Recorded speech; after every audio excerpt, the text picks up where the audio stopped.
Hi friends, तुम्हा सर्वांचं पुन्हा एकदा लर्नमेटवरती सहर्ष स्वागत.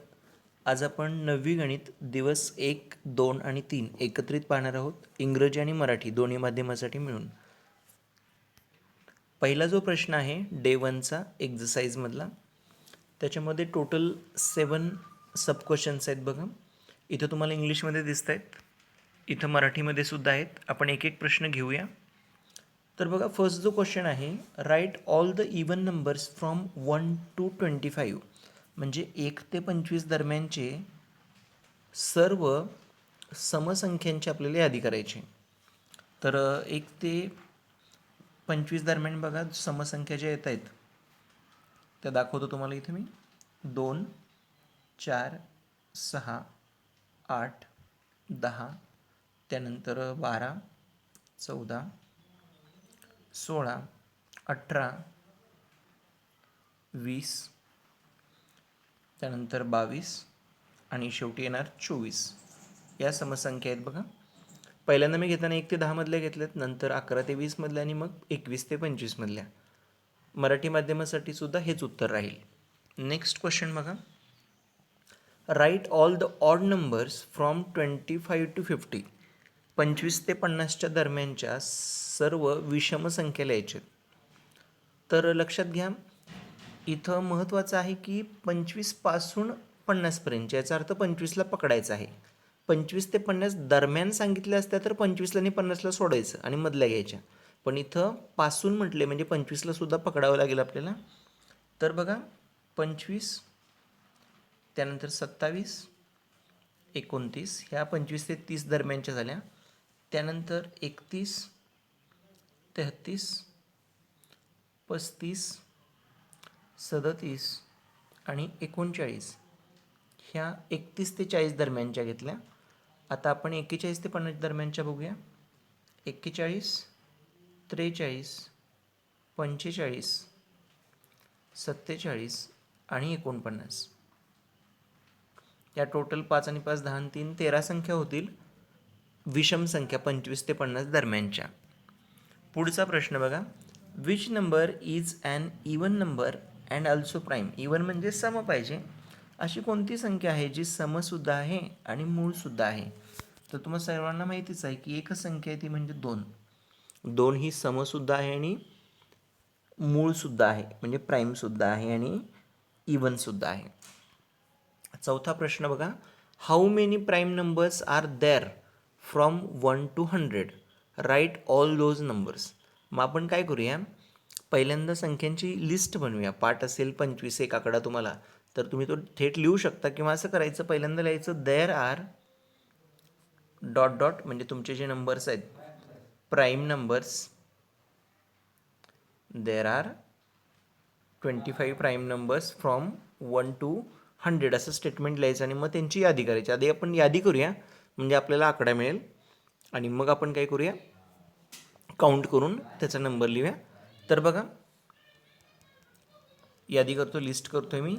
1 ते 100 दरम्यानचे सर्व प्राईम नंबर. तर बघा, 2, 3, 5, 7, 11, 13, 17, 19, त्यानंतर 23, 29, त्याचबरोबर 31, 37, 41, 43, 47, 53, 59, त्यानंतर 61, त्यानंतर 67, 71, 73, 79, 83, त्यानंतर 89, त्यानंतर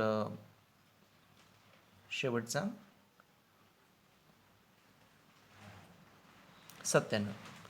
तर बघा, 2, 3, 5, 7, 11 ह्या 5 झाल्या. 13, 17, 19, 23, 4 9 झाल्या. नंतर 29 ही 10वी, 31 11वी, 37 12वी, 41 13, 43 14, 47 15, 53 16, 59 17, 61 18, 67 19, 71 20, 73 21, 79 22, 83 23, त्यानंतर 89 24 आणि 97 25 अशा ह्या 25 संख्या प्राईम आहेत. नेक्स्ट बघा, पाचवा प्रश्न, right all the factors of 24. म्हणजे 24ला कशा कशाने भाग जातो ते लिहायचं आहे. तर 24चे जे फॅक्टर्स आहेत, फॅक्टर्स ऑफ 24, 24चे अवयव. तर बघा, तुम्ही प्राईम फॅक्टर विचारलेलं नाही त्यामुळे एकसुद्धा घेऊ शकता. 2ने सुद्धा भाग जातो बघा, 3ने, 4ने, 6ने, 8ने, 12ने आणि स्वतः 24ने. हे 24चे अवयव आहेत. म्हणजे 24ला कशा कशाने भाग जातो हे लिहिलेलं आहे इथं. 1 2 3 4 6 8 12 आणि 24 हे सगळे फॅक्टर्स आहेत 24चे. त्यानंतर 6वा प्रश्न बघा, right all the factors of 19 and decide whether 19 is a prime number or composite number. तर बघा, सुरुवातीला आपण काय करूया, 19चे अवयव सांगितलेत काढायला आणि अवयवावरून ठरवा की तो प्राईम आहे का नाही. तर बघा, 19चे अवयव काय काय आहेत, तर 1 आणि 19. ज्या वेळेला एखाद्या संख्येचे मूळ अवयव 1 आणि 19 म्हणजे 1ने आणि स्वतः संख्येनेच फक्त भाग जातो, त्याच वेळी आपण तिला प्राईम नंबर म्हणजे मूळ संख्या म्हणतो. म्हणजे 19 ही काय असली पाहिजे, प्राईम नंबर असली पाहिजे. म्हणजे पहिल्यांदा आपण तिचे अवयव लिहिले आणि नंतर सांगितलं की ती मूळ संख्या आहे. शेवटचा प्रश्न बघा यातला, right 3 numbers which are multiples of 7. 7च्या पटीत असणाऱ्या संख्या लिहा. तर तुम्ही 7चा पूर्ण पाडा लिहिला तरी चालतो किंवा आदल्यामधल्या कोणत्याही संख्या लिहिल्या तरीसुद्धा चालतील. म्हणजे आपल्याला इथं टेबल लिहायचं, टेबल ऑफ 7, किंवा इन बिटवीन दरम्यानच्या संख्या लिहिल्या तरी चालतील, पण तर 7ने विभाज्य पाहिजेत. म्हणजे डिव्हिजिबल बाय 7 पाहिजे, लक्षात घ्या. कोणत्याही 3 लिहायचे आहेत तुम्ही, आदल्यामधल्या लिहिल्यात तरी चालतील 7च्या टेबलमध्ये, किंवा 7चा टेबल 7 10 जर 70पर्यंत लिमिटेड नाही ठेवायचं. 7 10 जर 70, तर त्याच्यापुढं 7 11 जर 77, 7 12 जर 84, त्यानंतर 7 13 जर 91. इथं पुढं सुद्धा तुम्ही गेलं पाहिजे, म्हणजे 7 14 जर 98 वगैरे वगैरे. हे सुद्धा संख्या चालतील तुम्हाला. नेक्स्ट क्वेश्चन बघा, हा सुद्धा डे 1चाच आहे exercise. Can you write the largest natural number. म्हणजे तुम्हाला सर्वात मोठी नैसर्गिक संख्या लिहिता येईल का, असा प्रश्न आहे. तर लक्षात घ्या, नैसर्गिक संख्या म्हणजे कशा, 1 2 3 पासून अनंतापर्यंतच्या. तर आपल्याला शेवटची संख्या लिहिता येणार नाही कारण ती इनफायनाईट आहे. म्हणजे याचं उत्तर आहे नो, वी कांट राईट, किंवा आय कांट राईट. इन्फिनिटीपर्यंत जातात त्या नंबर्स. त्यानंतर पुढचा प्रश्न बघा, where are integers used in daily life. Integers म्हणजे बघा पूर्णांक. म्हणजे इंटिजर्स लक्षात कसे ठेवायचे, संख्या रेषेवरचे अंक. म्हणजे 0 उजव्या बाजूला 1 2 3 4 असे प्लस सगळे, आणि मायनस इकडं लेफ्टला 0च्या. संख्या रेषा माहीत आहे तुम्हाला. तर संख्या रेषेवरचे जे पूर्णांक आहेत ते आपण रोजच्या जीवनात कुठे वापरतो बघा. तर पहिली गोष्ट, आपण टेम्परेचर म्हणजे तापमान सांगण्यासाठी. इथं मी सेमी इंग्लिश आणि इंग्लिश मिडियमसाठी उत्तर दिलेलं आहे लिहून, फक्त मराठी मिडियमला ओरल सांगतो. तापमान सांगण्यासाठी. त्यानंतर फ्रीजिंग पॉईंट म्हणजेच 0च्या बिलोचं आणि अबोव दोन्ही टेम्परेचर सांगण्यासाठी. किंवा एखादं मनी आपण ज्यावेळी काढतो, पैसे काढतो, तर डेबिट करताना किंवा क्रेडिट करताना सुद्धा आपण पूर्णांक वापरतो. याशिवाय जॉग्राफिकल सी लेवल जे असते, म्हणजे समजा आपला एव्हरेस्ट आहे तो 8848 मीटर उंच आहे, हे सांगण्यासाठी सुद्धा आपण पूर्णांक वापरतो. त्याचबरोबर ग्राउंड लेवलला अबोव आहे, बिलो आहे, किती खोल आहे, किती उंच आहे हे सांगण्यासाठी. किंवा बोनस, एखाद्या गेममध्ये बोनस मिळतो तुम्हाला, किंवा पेनल्टी मिळते, ते पूर्ण आकडे सांगण्यासाठी, गोल्स सांगण्यासाठी फुटबॉलमध्ये आपण पूर्णांक वापरतो. याशिवाय क्विज असेल, एखादी गेम असेल, तर त्यामध्ये स्कोअर किती झाला, किंवा एखादी एक्झाम घेतली, आपण परीक्षा घेतली, तर त्याच्यामध्ये आपल्याला गुण किती मिळाले हे सुद्धा आपल्याला पूर्णांकात मिळतात. नेक्स्ट बघा क्वेश्चन 3rd, परिमेय संख्या नसणाऱ्या. परिमेय म्हणजे लक्षात घ्या रॅशनल नंबर. परिमेय म्हणजे रॅशनल आणि अपरिमेय म्हणजे इररॅशनल.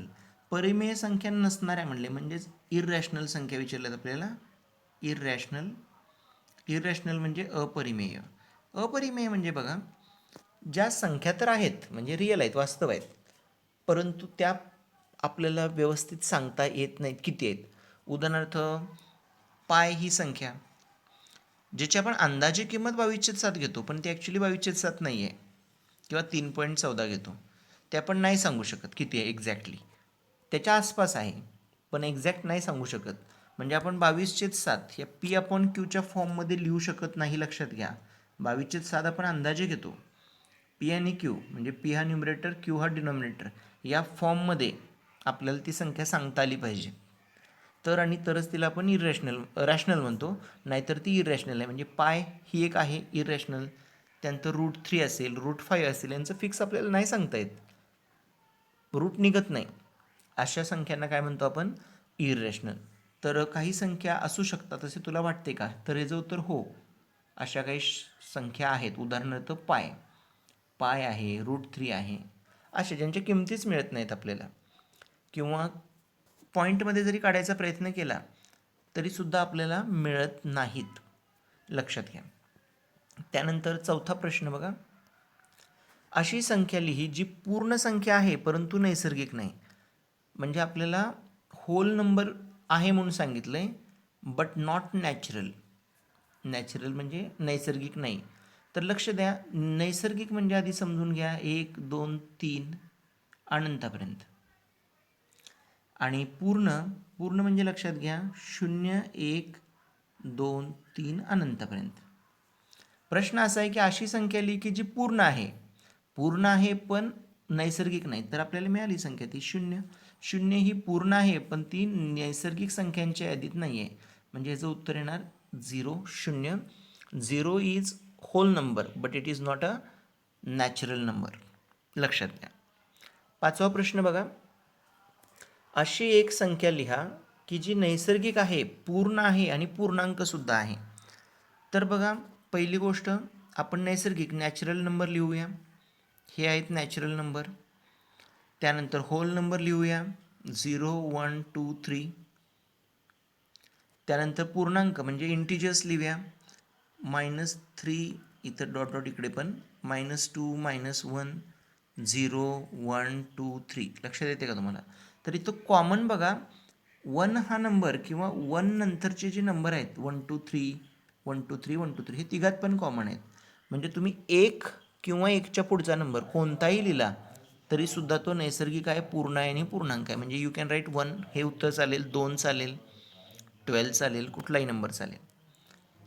नेक्स्ट डे बघा, डे नंबर 2. तर त्यामध्ये आपल्याला रिकॉलसाठी म्हणजेच आठवून सांगायला सांगितलेत काही प्रश्न. तर बघा, इथं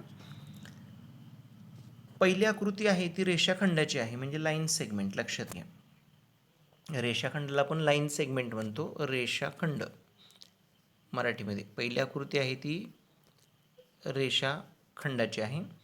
दुसरी आहे ती किरणची आहे, म्हणजे रेषेची आहे, लाईन आहे ती, कारण दोन्ही साईडला ॲरो आहेत बघा. दोन्ही साईडला ॲरो असल्या कारणानं ती लाईन आहे. इथं ऑप्शन नंबर 4 आहे बघा, लाईन. त्यानंतर 3 नंबरचा पॉईंट आहे बिंदू. लक्षात घ्या, बिंदू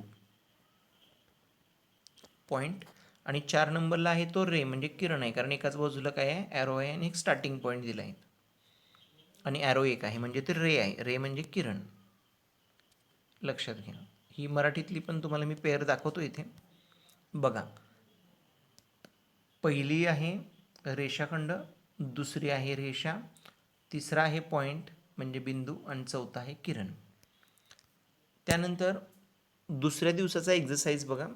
तर तुम्हाला इथं सांगितलं आहे की ड्रॉ द फॉलोइंग डायग्रॅम. तुम्हाला डायग्रॅम काढायला सांगितलं. तर लक्षात घ्या, तुम्हाला डायग्रॅम काढायला सांगितले. पहिले पॉईंट दाखवतो तुम्हाला. पॉईंट कसा दाखवायचा, तर डॉट टाकायचा आणि त्याच्या शेजारी पी लिहायचं. सोपं आहे बघा.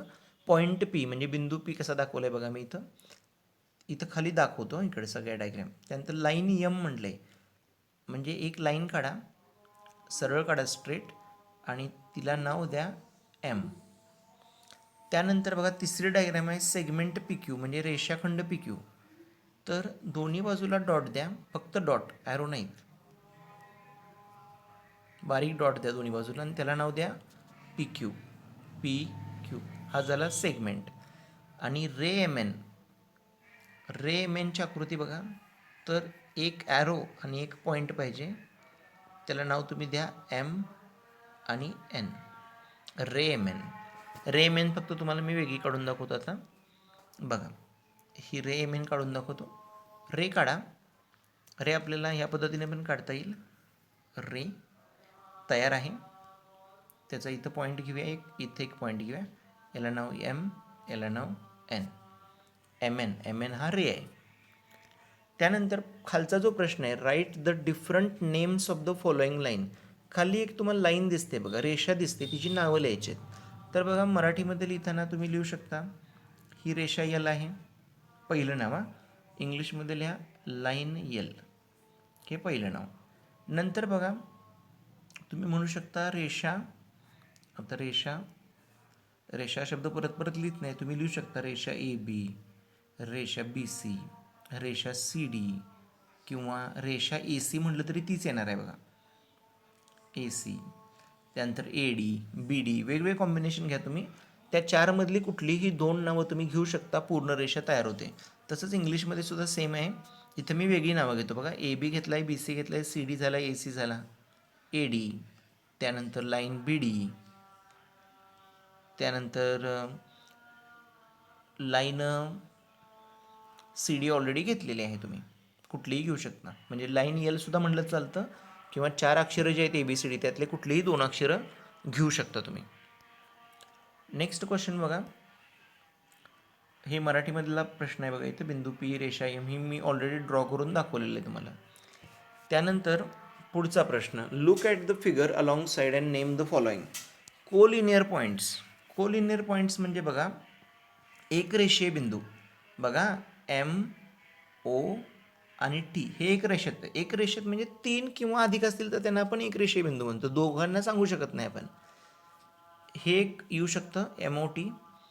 त्यानंतर बघा, R O N, R O आणि एन, हे सुद्धा एक रेषीय बिंदू आहेत, लक्षात येतात तुम्हाला. इथं बघा, आर ओ एन. आणि मगाशी आपण एम ओ टी बघितलं, हे सुद्धा एक रेषेत आहेत. तर पहिल्याचं उत्तर, एक रेषीय बिंदूमध्ये 2 येतात, 2. त्यानंतर रेज बघा, रे म्हणजे किरण. किरण म्हणजे कसं करायचं, ओने स्टार्ट करायचा. ओने ओ एम असेल, ओ पी असेल, ओ एन, ओ टी आणि ओ आर, हे सगळे किरण आहेत. त्यानंतर आपल्याला बघायचं आहे लाईन सेगमेंट. लाईन सेगमेंट बघा खालच्या वेळेला, म्हणजे रेषाखंड. रेषाखंडामध्ये तुम्ही कुठलेही 2 बिंदू घेऊन दाखवू शकता. पॉईंट थांबला तर ते होऊ शकतं, पण इथं ओला जंक्शन आहे, तर एम टीपर्यंत रेषाखंड होतो बघा, एम टी. तुम्ही जे किरण वापरलेत, ओ आर, ओ एस, त्यानंतर ओ एन, ओ पी, हे रे दिसत आहेत तुम्हाला, पण जर तुम्ही पॉईंट पकडलेत बघा, मी दाखवतो, एम टी एवढाच पोर्शन जर आपण पकडला तर तुम्ही तो रेषाखंड आहे म्हणून सांगू शकता. एम टी हा रेषाखंड आहे, म्हणजे इथं लिमिट आहे आपल्याला एम आणि एनचं, एम आणि टीचं. तसं एम ओचं सुद्धा लिमिट आहे, तुम्ही लिहू शकता. ओ पी सुद्धा लिहू शकता इथंपर्यंत, पीपर्यंत, ओ आणि पी. त्यानंतर एन आणि ओ, हे सुद्धा तुम्ही काय करता, लाईन सेगमेंटमध्ये लिहू शकता. म्हणजे इथं आर एन सुद्धा चालतं बघा, कोणतेही लिहा, फक्त सेगमेंटचं त्याला लिमिट हवं. लाईन्स बघा, लाईन्स म्हणजे रेषा. रेषा तुम्हाला एम टी एक दिसते बघा, एम टी ही रेषा बघा, लाईन एम टी. त्यानंतर लाईन आर एन, या 2च लाईन तुम्हाला इथं दिसत आहेत, म्हणजे रेषा. पुढचा प्रश्न बघा, हा मराठीमध्येच आहे. नेक्स्ट क्वेश्चन, डे तिसरा दिवस बघा, त्यामध्ये फक्त तुम्हाला चला आठवूया किंवा लेट्स रिकॉल या टाईपमध्ये क्वेश्चन आहे. तर क्वेश्चन बघा, एक आकृती दिली तुम्हाला आणि त्यावर आधारित प्रश्न विचारले.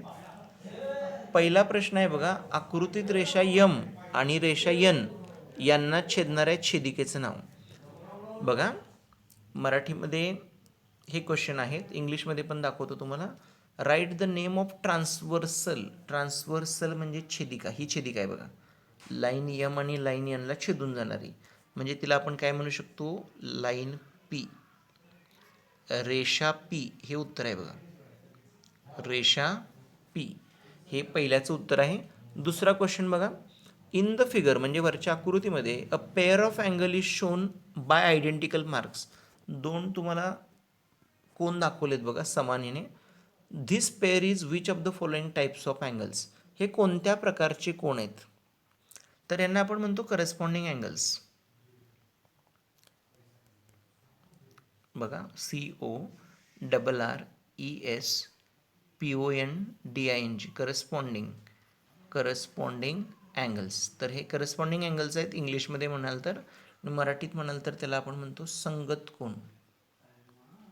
संगत कोण. आणि आजचा शेवटचा प्रश्न बघा. हा ऑप्शन नंबर किती येईल? तर ऑप्शन नंबर सी येईल बघा, करस्पॉन्डिंग अँगल्स. ठीक आहे, आपला हा क्वेश्चन झालेला आहे. व्हिडिओ आवडला असेल तर नक्कीच लाईक करा, शेअर करा आणि सबस्क्राईब करा. धन्यवाद.